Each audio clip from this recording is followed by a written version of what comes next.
Hallo? Hallo? Ach, ihr seid das wieder. Mensch, warte mal, ich komme mal zu euch. Ja, hi, macht ihr denn hier? Habt ihr wieder hierher gefunden? Echt? Ja, jetzt habt ihr mich überrascht. Ja, wenn ihr schon mal da seid, mache ich euch doch mal ein Update, was hier so gerade ist. Also, ich bin gerade dabei, hier so ein kleines Loch zu buddeln, weil ich will hier nämlich die ersten Pflanzen setzen. Und zwar auf meinem Grundstück. Auf dem, was ich jetzt tatsächlich gekauft habe. Aber was es damit auf sich hat, das erfährt ihr jetzt in diesem Video. Ich gehe erstmal einen kleinen Schluck trinken und dann komme ich gleich wieder. So, erstmal einen Schluck Terere. Und dann geht's los.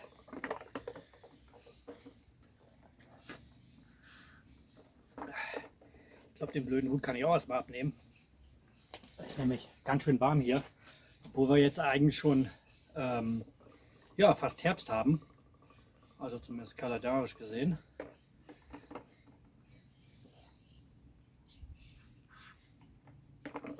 Lecker. So, jetzt aber. Ja, seit meinem letzten Video ist ja nun schon ein bisschen Zeit vergangen.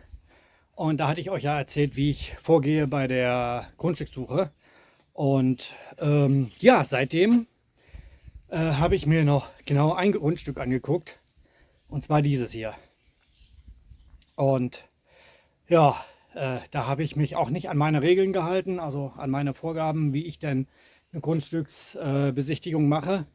Weil ich habe vorher eigentlich keine Infos gekriegt, außer etwa die Größe und den Preis und der Standort, also in welcher Stadt.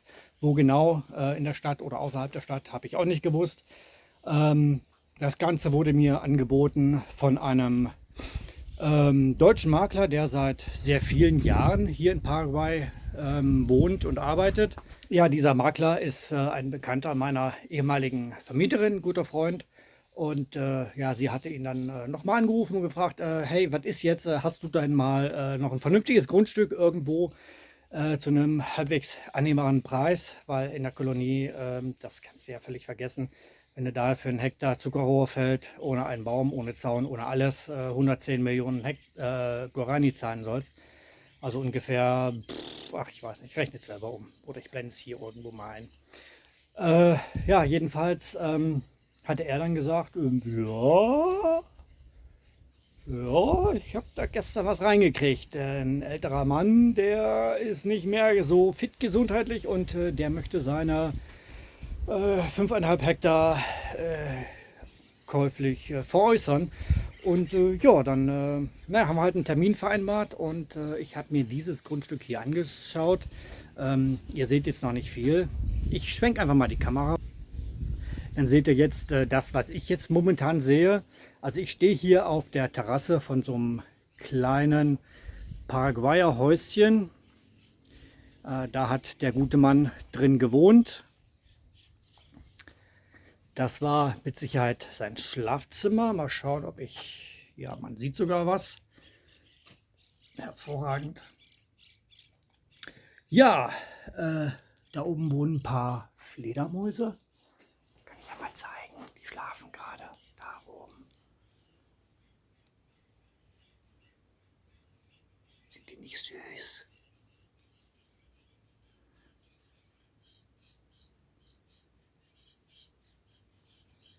Also, wieder zurück. Die Fledermäuse lasse ich jetzt noch in Ruhe schlafen. Die dürfen hier noch ein bisschen wohnen. Und ja, das ist hier so der Ausblick von der süßen Terrasse, die der Vorbesitzer hier genossen hat. Da nebenan ist noch eine Abstellkammer und dahinter wahrscheinlich die Küche. Auch nichts Großartiges. Nicht wundern, das ist ein bisschen niedrig gebaut alles. Moment.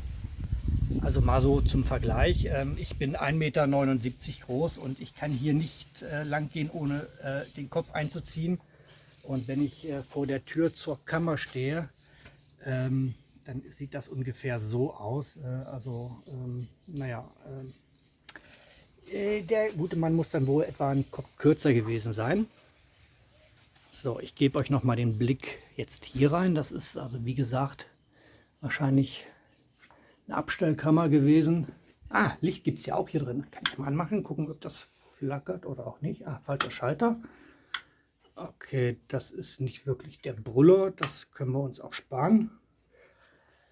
Ja, ist nichts Dolles hier, aber so als Schuppen- und Abstellraum ist es okay. Kann man erstmal nutzen. Ist weder groß noch schön. Da hinten war seine Kochstelle mit Sicherheit. Ist ein bisschen eingefallen. Könnte ein bisschen, wenn man es dann reaktivieren möchte, wieder aufbauen. Ja, naja. Und dann geht es hier auch wieder raus, wenn man möchte. Puh. Da ist man dann direkt am Brunnen. Der hat eine Tiefe von insgesamt 7 Meter. Glasklares Wasser. Bitte fall jetzt nicht runter, Handy. Bitte nicht. Und ja, 7 Meter Tiefe, 3,50 Meter Wassersäule so ungefähr. Glasklares Wasser. Kann ich mal zeigen. Das steht jetzt schon ein bisschen hier in dem Eimer. Ich habe schon einiges mal rausgeholt. Hervorragend. Wirklich glasklar das Wasser. Also das kann man auch hervorragend trinken. Und ja, dann haben wir hier das Häuschen von der Seitenansicht. Und was ich das allerbeste finde, schaut mal hier, das ist ein Bambuswald. Und in diesem Bambuswald, da kann man auch reingehen. Hat mehrere Zugänge, Eingänge.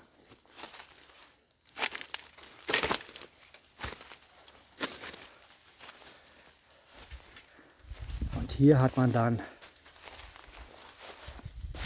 ein wunderschönes, schattiges Plätzchen, wo man es sich im heißen Sommer schön gemütlich machen kann.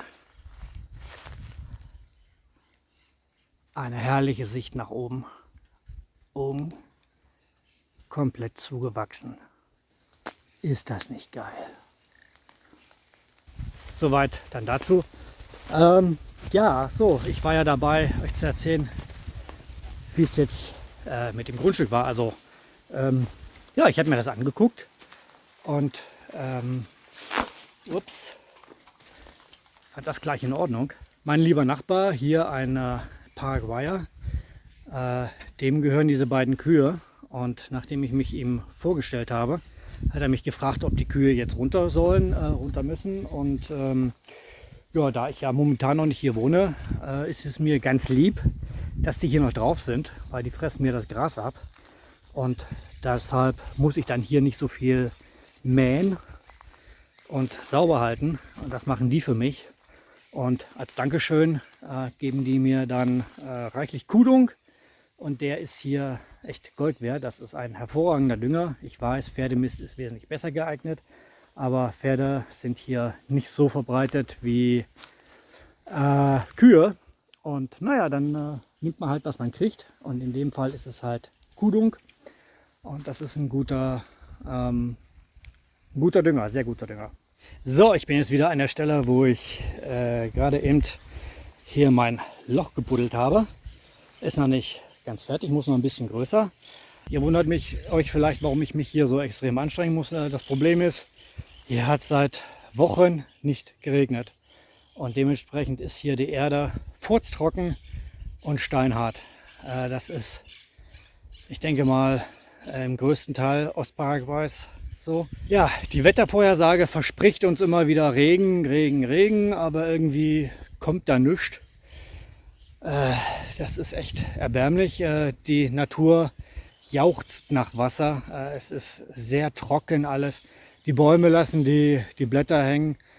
Da hinten der Bambus auch schon wieder. Das ist dieses Bambusteil, dieses Bambuskincho, wo ich gerade drin war. Das hängt auch schon langsam die Fletsche. Ja, wo war ich gerade mit dem Wasser? Genau, ich habe mal kurz eine Pause gemacht, weil hier gerade eine Windböe kam. Und ich denke mal, das Rauschen ist sehr unangenehm. Ich hoffe, es geht jetzt wieder. Das Wasser in Paraguay, nun seit Wochen hat es nicht geregnet. Das ist echt ein Problem hier. Die Bäume lassen die Fletsche hängen. Und ja, die Zitrusbäume, die jetzt anfangen, ihre Früchte auszutreiben bzw. Auszubilden und zu wachsen, die schmeißen die jetzt schon ab, einfach weil es zu trocken ist. Die kräuseln die Blätter ein. Und wir brauchen hier echt dringendst Wasser von oben. Und ja, wenn nicht, sieht es echt schlecht aus mit der Ernte. Und ich, Blödmann, war halt so schlau und der Meinung, Bäume brauchen ja eh immer eine Weile bis zum Wachsen. Und bis ich mir hier ein Häuschen hinbauen lassen habe, wäre es doch schön, wenn dann die Bäume schon ein bisschen angewachsen sind und dann auch relativ schnell die Chance haben, Früchte zu haben. Aber ich habe halt nicht drüber nachgedacht, ob denn das überhaupt sinnvoll ist.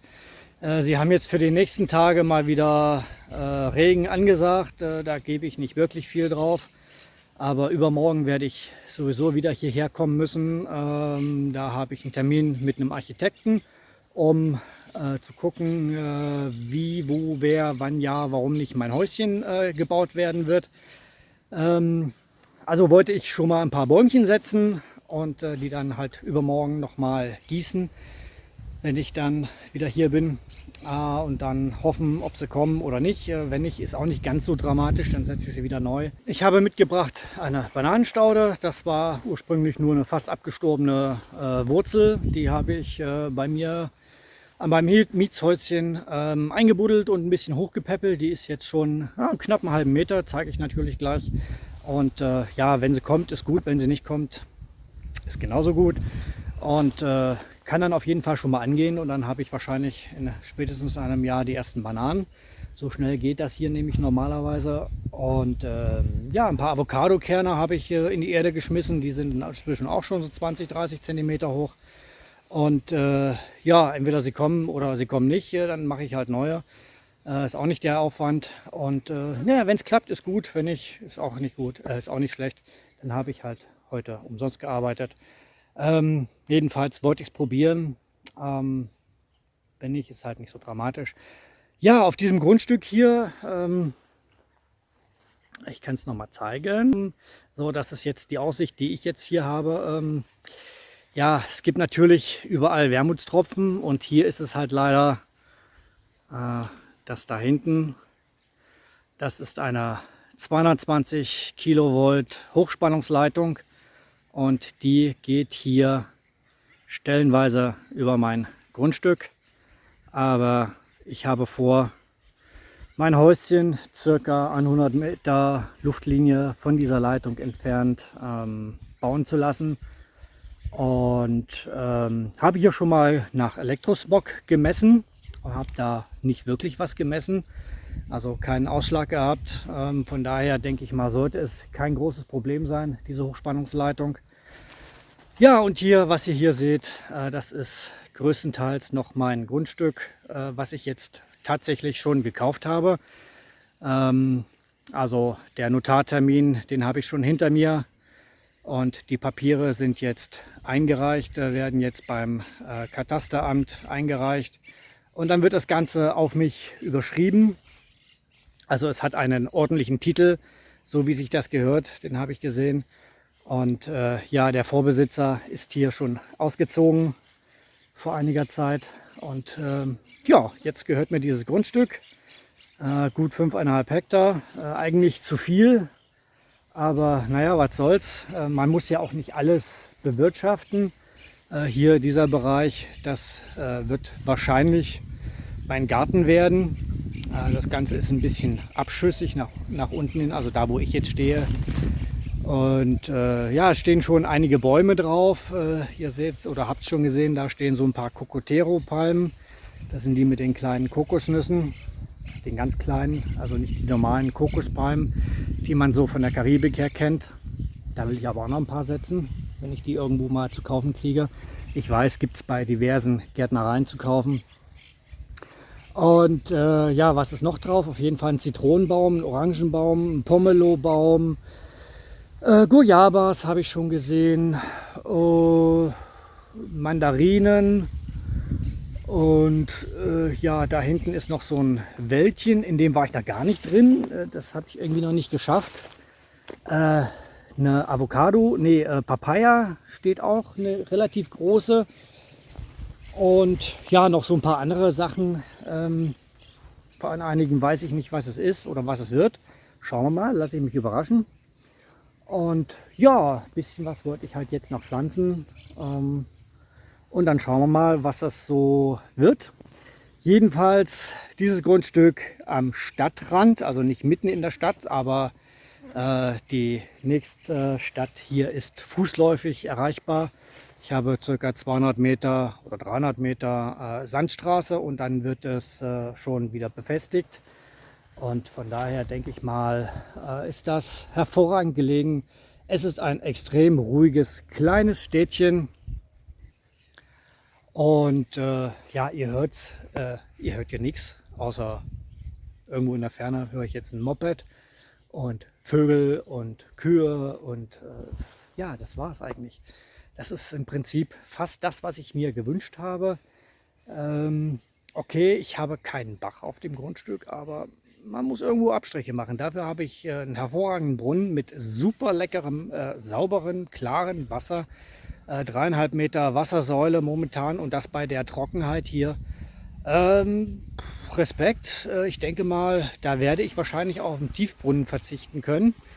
Das ist zumindest so jetzt meine Idee, meine Überlegung. Mal sehen, ob sich das dann bestätigen wird, ob der genug Wasser bringt. Aber ich denke schon, 3,5 Meter mal etwa 80 oder 90 Zentimeter Durchmesser. Ich habe es mal ausgerechnet, müssten so um die 1,5 Kubikmeter sein. Und die verbraucht man nicht hier in Paraguay. Also nur selten, es sei denn, man fängt dann wirklich an, den Garten exzessiv zu gießen. Das habe ich eigentlich nicht vor, wird sich nicht ganz vermeiden lassen.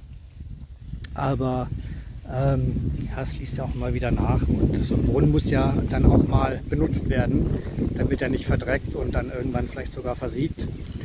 Von daher, ja, ich bin hier bis jetzt extrem freudig überrascht über das Grundstück.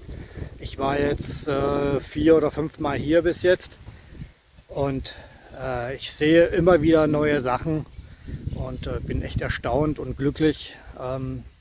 Ja, vielleicht ist das, was mir dann damals auf dem anderen Grundstück passiert ist, vielleicht doch die richtige Tür gewesen, die für mich geschlossen wurde, damit ich diese Tür hier öffnen kann. Und hier so den Ausblick sehe, da hinten sind so ein bisschen die Berge zu sehen. Okay, jetzt von hier nicht, werden verdeckt von den Bäumen. Aber da hinten sind so ein bisschen Berge eigentlich, ja, bis auf die Stromleitung. Ja, und da oben irgendwo, da plane ich dann ein Häuschen hinzusetzen, bauen zu lassen. Und ja, naja, dann schauen wir mal, wie sich das Ganze hier entwickelt. Wie gesagt, in 2 Tagen, also am Freitag, heute ist übrigens Mittwoch, der, Moment, ich guck mal, 29. März 2023. Am Freitag kommt der Architekt hierher und dann gucken wir uns das Ganze mal an. Dann schauen wir mal, was er dazu zu sagen hat, ob das so umsetzbar ist, was ich mir gedacht habe. Ja, ich weiß, es ist überall eine ganze Menge Arbeit. Hier dieses Bambus Quincho, also dieser Bambus-Ruheraum, natürlich muss auch wieder neu gemacht werden. Aber das ist okay. Ich bin ja nicht nur hier, um zu faulenzen, sondern ich will ja auch ein bisschen was machen. Und so nach und nach, 3 Kilo natürlich, werde ich dann anfangen, mir mein Traumgrundstück zu erstellen. Also das mit den Windböen hier ist schon ein bisschen nervig, tut mir leid, kann ich leider nicht ändern. Ist aber ein Zeichen dafür, dass ein kleiner Wetterumschwung stattfindet. Hoffentlich regnet es irgendwann mal.